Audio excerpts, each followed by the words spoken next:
नमस्कार सर्वांना.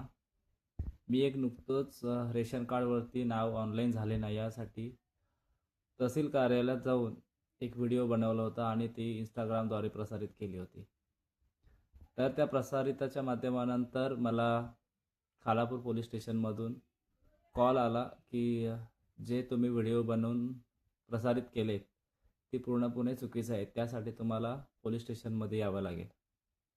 आज दिनांक 27 जुलै 2024 दुपारी 12 वाजता आज माझ्यासोबत माझे सर्व सहकारी दोस्ती ग्रुपचे सर्व सदस्य आणि ॲडव्होकेट कोपडे सोबत उपनिरीक्षक साहेब आणि नायब तहसीलदार साहेब आणि तसे त्यांचे सर्व कर्मचारी यांच्यासोबत मीटिंग झाली. मीटिंगमध्ये चर्चा एक झाली होती की तुम्ही पूर्णपणे चुकीचा व्हिडिओ बनवला आहे आणि चुकीचा गैरसमज हा लोकांमध्ये प्रसारित होतोय. मी त्यांना सांगितलं हे व्हिडिओ चुकीचे असू शकत नाही, कारण की माझ्या कामाला 4 महिन्यापेक्षा जास्त वेळ झाला. आणि त्यानंतर त्यांनी मला सांगितलं की तुमच्या आधार कार्डमध्ये प्रॉब्लेम आहे, तुमचं आधार कार्ड अपडेट करावं लागेल. तर मग त्यांना प्रश्न केला की आधार कार्डमध्ये प्रॉब्लेम आहे ते तुम्ही आम्हाला सांगत का नाही.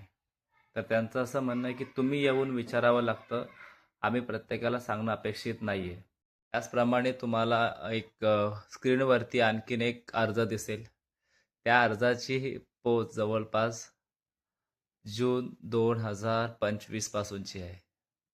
अद्यापही पूर्ण करण्यात आलेली नाही. जवळजवळ 10 ते 12 फेऱ्या झाल्या, पण ह्याच्यामध्ये एक कुठल्याही प्रकारचा प्रतिउत्तर त्यांच्याकडून देण्यात आलेलं नाही. आज तो अर्ज मी त्यांच्याकडे सोपवला आहे. बघूयात ह्याचंही किती दिवसामध्ये उत्तर मिळतंय.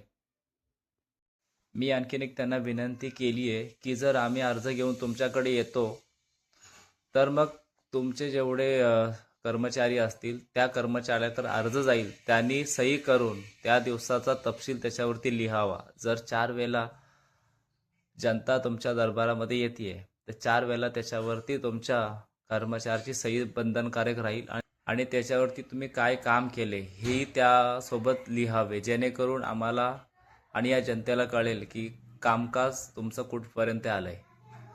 शेवटचा सांगण्याचा विषय एकच की त्यांनी माझ्यासमोरही विनंती केली की व्हिडिओ डिलीट करा. तरी अद्यापही मी अजून ती व्हिडिओ डिलीट केली नाही, कारण आज माझं काम होईल हो, पण या गरीब जनतेचं नाही होणार. आणि ह्या जगामध्ये असं झालंय, आवाज उठवणाऱ्याचं काम होतो, गरीब बसणाऱ्याचं काम होत नाही.